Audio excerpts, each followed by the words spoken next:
Bueno, muchísimas gracias por la invitación. Mi nombre es Priscila Gómez. Yo estoy convencida de que el arte y la cultura nos hacen mejores personas y mejores personas construyen mejores sociedades. Y esta historia es la historia de la cultura en mi vida. Cuando yo tenía 6 años, estaba en la escuela primaria, la maestra le dijo a mi mamá, la niña es buena diciendo poesía, póngala a practicar en la casa.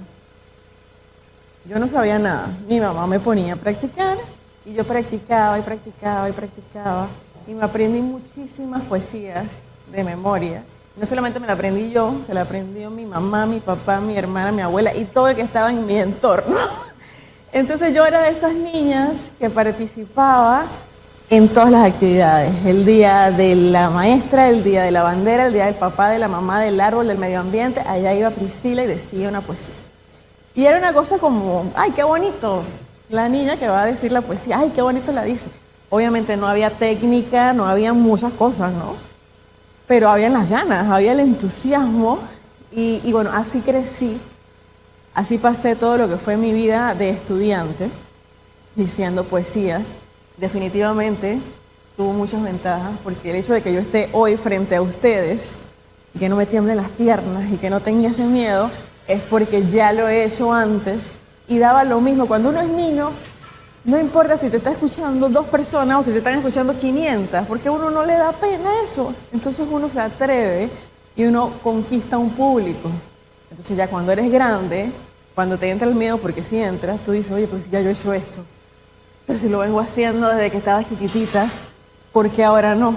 Entonces esa es una de las ventajas de exponerte con una actividad artística desde pequeños. Y bueno, a mí me resultó. Así pasé mi vida estudiantil. Cuando me graduó de 6º año de bachiller, en mi acto de graduación tuve el gran honor de dirigirme al público diciendo una poesía. Yo no sé si acá se estila eso, pero allá pues sí se estilaba y yo fui así con mi toga y mi birrete y me levanté y dije la poesía delante de las 2000 personas que habían ahí. Y ese día, en ese momento, se cerró un ciclo. Y ustedes dirán, bueno, ¿pero por qué? Porque en Chiriquí, y yo me imagino que acá también es igual, en ese tiempo, estamos hablando de hace unos añitos, no habían los espacios para que las personas adultas pudieran declamar poesía. Eso era algo que era para los niños. Ay, bueno, trae a la niña que diga una poesía, o trae a este niño, o sea, eso era algo como, no se le daba como una seriedad, una formalidad. Habían de repente espacios para escribir, pero para declamar no. Y yo misma me puse la barrera mental de que ya yo estaba grande. Ya eso no era para mí, porque ya yo iba para la universidad, entonces yo no iba a estar diciendo poesías ahí. Y así fue como yo estuve 17 años sin montarme en un escenario. Digamos que mi voz se apagó. Triste, porque lo hacía bien, porque a la gente le gustaba, porque había un propósito, pero yo misma decidí apagar mi voz. Hasta que llegó el 2020, y todos sabemos lo que pasó el 2020, ¿no? En medio de una crisis mundial, inesperada, o sea, yo ni soñaba nunca que eso iba a pasar o que yo iba a vivir algo como eso, ni en las peores películas. También personalmente muchos retos. Yo me estaba estrenando como mamá. Mi hijo tenía 8 meses cuando inició la pandemia. Entonces, las que son mamás saben que ese primer hijo, o sea, te trae todas las incertidumbres del mundo. Tú las tienes en tu cabeza en ese momento. Toda la inestabilidad, las hormonas y todo lo demás. Así estaba yo. Aparte de todo el confinamiento y sal a comprar, a las 7 de la mañana me tocaba a mí, corre a comprar pañales y leche porque eso era lo que había que tener seguro, ¿no? Todo ese tema, ¿no? Y yo me empecé a sentir agotada. No estaba trabajando, no sabía qué iba a pasar el día siguiente, no sabía qué iba a hacer con mi bebé, porque yo decía, o sea, hijo, te traje a este mundo y este mundo se está acabando, o sea, yo no sé qué hacemos. Entonces, en medio de toda esa incertidumbre, yo dije, yo necesito algo que me traiga paz. Yo necesito algo que a mí me llene el alma. Y yo dije que eso va a estar dentro de mí. Porque como están las cosas ahorita, eso no lo voy a encontrar en ningún otro lado. Y empecé a pensar, ¿qué cosas a mí me habían hecho feliz en la vida? ¿Qué cosas a qué yo quería volver? Y lo encontré. Me acordé de aquel día del árbol, de aquel día del padre, de aquel día de la bandera, donde la gente esperaba que yo estuviera al frente. Y me acordé de todas las poesías que nunca se fueron de mi memoria. Yo las recuerdo. Las recuerdo. Puede que se me escape de repente una que otra palabra, pero yo te las puedo decir, como digo, mi número de cédula. Y yo dije, bueno, yo voy a volver a declamar. Salió lo que es la magia de la tecnología, porque no es todo malo, hay cosas muy buenas. Y yo decidí abrir un podcast, que para mí yo lo defino como un programa de radio por internet, a tu tiempo, a tu ritmo y como tú puedas. El 8 de enero del 2021 lancé el primer episodio de Entre Poesías y Poetas, el podcast, con la poesía Al ser roncón de Amelia Denis de Icaza, que es un ícono para mí, porque venía el 9 de enero y bueno, todo el tema, ¿no? Y yo no tenía experiencia, no tenía equipos, no tenía nada. Yo tenía mi voz y mis ganas de respirar y mis ganas de volver a algo que me hiciera feliz. Entonces empecé a grabar con mi celular y la computadora. No sabía de edición, no sabía de muchas cosas. Entonces me tocaba esforzarme mucho más porque tenía que grabarlo todo bien, desde el principio. Todo una sola vez, porque no sabía cortar y pegar y editar y poner efectos, no sabía hacer nada de eso. Entonces yo empecé pensando que, bueno, esto lo voy a tener como un proyecto, como un entretenimiento ahorita que todo estoy como muy estresada, y eso lo va a escuchar mi mamá y mi papá. Y de repente uno que otro tío por ahí que... Y bueno, empecé yo con mi cuestión, el celular, la computadora, muchísimos retos, muchos errores, que no eran necesariamente mi culpa, pero el ambiente no era lo ideal. En algunos episodios se escucha el gallo de la vecina cantando.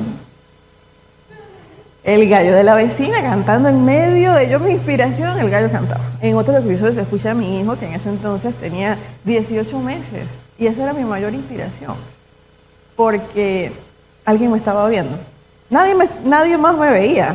Estábamos encerrados, ¿no? Pero ese niño me estaba viendo. Y ese niño se merece un buen ejemplo. Se merecía ver una mamá que tenía proyectos y que estaba luchando por alcanzarlo. Así fuera una tontería porque nadie me estaba pagando por eso. Nadie necesitaba eso, pero era mi proyecto. Entonces, sí, habían errores, habían temas. Otra de las cosas que siempre cuento muy gracioso era que en pandemia se desarrollaron muchos emprendimientos, muy bien. Y un emprendimiento que me sacó ganas era el carro que vendía las legumbres. Porque yo estaba en un ambiente, no como tenemos aquí en Aldeas Café con el audio y todo lo demás, no, yo estaba en un cuarto y yo estaba así, yo decía, bueno, y una gentil princesita tan bonita, Margarita, tan bonita como tú, y de repente, venga la papa, la cebolla, la zanahoria, salga y compre. O sea, era una cosa que yo, bueno, vamos, empezamos de nuevo, porque no sabía. Ahora ya lo sé hacer, ya sé cortar y pegar, pero no sabía hacerlo. Entonces, bueno, empezamos de nuevo. Y a veces me demoraba horas. Por eso tienen errores. Una vez, pues se lo empecé a pasar a mucha gente, alguien me dijo, pero ¿por qué no bajas esos primeros episodios que tenían esos errores de audio? Y yo dije, no los voy a bajar porque así yo empecé. Eso es parte del proyecto, eso es parte del crecimiento. ¿Qué pasó con el podcast? Que yo pensé que iba a durar 3 o 4 episodios. Empezó a escucharse fuera de mi entorno. Conocí personas que no pensaba conocer por medio de las redes. Y empecé a tener un público. Yo que pensaba que la poesía no era algo que ya tenía público. Incluso yo terminaba mis podcasts con una frase de Becker que dice: podrá no haber poetas, pero siempre habrá poesía. Porque yo sentía que ya no había poetas. Yo no conocía a ningún poeta. Todas las poesías que yo conocía eran de gente que ya se había muerto hace muchos años. Y entonces, de repente, tuve gente que me dijo: Priscila, yo soy panameño, vivo en Inglaterra y te escucho todas las mañanas. Y cuando tú declamaste Patria, yo me acordé de mi torre, yo me acordé de mi país, de mi bandera, y qué orgullo. Y yo dije, oye, wow, oye, esto está como funcionando. De repente gente que tampoco conocía, que conoció a mi hermana o qué sé yo, le llegó el podcast, una chica me dice, yo soy nicaragüense, los nicaragüenses tienen muy buena poesía, vivo en Alemania, y yo quisiera que tú incluyeras en tu programa a Ernesto Cardenal, que es un poeta nicaragüense que yo no sabía que existía. Y yo digo, bueno, si alguien me lo está pidiendo, es una responsabilidad de mi parte poner mi talento al servicio. Y yo empecé a estudiar otros poetas y empecé a practicar, incluí obviamente eso en el repertorio. Y yo tenía un compromiso con ese proyecto. Y a veces estábamos en un evento familiar, no sé qué, yo dije, bueno, cuida un momentito el niño que yo tengo que ir a grabar. Y la gente me decía, pero, ¿y a ti te pagan por eso? Y bueno, no me pagaban. Yo dije, lo hago porque quiero y porque puedo. Porque había mucha gente que no podía hacer ni lo que quería, ni lo que podía, ni que ya no pudo hacer más nada. Entonces, si yo podía, ¿por qué no? Eso me abrió muchas puertas. Eso que empezó así como algo como para desahogarme, porque me llenaba el alma, terminó, bueno, todavía continúa, pero abrió la puerta a lo que fue mi primer libro, que es una antología poética que se llama Panamá en Versos, donde yo tengo algo así que es como un playlist de las 10 poesías que para mí más representan la panameñidad, porque me encanta la poesía nacional. Y bueno, eso se convirtió en un libro, porque yo ahí cuento historias de los poetas o lo que fue para mí. ¿Cuántos de aquí ustedes conocen, bueno, yo espero que todos, la poesía patria de Ricardo Miró? ¿Verdad? Eso es un segundo himno nacional, hay que saberse. Hay una parte, un verso que dice, quizás nunca supiera que te quería tanto, si el hado no dispone que atravesara el mar. ¿Qué pasa? Ricardo Miró vivía en Barcelona, España, en 1909. No había aviones, no había inteligencia artificial. Él no podía regresar a Panamá. Entonces, estando allá, eso, si el hado no dispone que atravesar el mar, yo no me doy cuenta que te quiero como te quiero. Entonces, eso a mí me dio la oportunidad de analizar otras cosas, de ver cómo el sentimiento conecta con las personas, porque eso es lo que hace la poesía, conectar con el sentimiento. Y yo empecé a conectar y a hacer una red de personas que luego me dieron otras oportunidades. Ya teniendo el podcast, hoy en día el podcast tiene 200 episodios publicados, se ha escuchado en más de 50 países, o sea, tengo unas estadísticas muy buenas. Y con esas estadísticas yo me acerqué a la radio local, y yo digo, bueno, mira, a mí me gustaría tener un programa de cultura.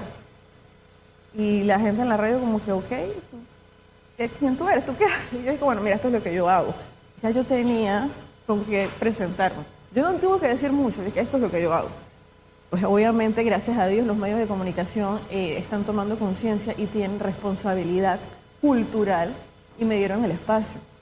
Entonces así nació mi programa radial, donde tienen espacio todo el que tenga un talento o un arte, porque volvemos a donde inicié. El arte y la cultura nos hacen mejores personas y mejores personas construyen mejores sociedades. Y allí va el bailarín, el escritor, el que hace teatro, el que ya tiene un emprendimiento, el que escribe, Octavio, yo he estado por allá, y todos ustedes están invitados. Y eso empezó a tener un público, porque cada uno, desde el rol que le toca jugar en la comunidad, algo puede hacer para aportar en el arte. Algo puedes hacer. Entonces, cuando tú tomas conciencia de qué es ese algo, tú tienes un propósito.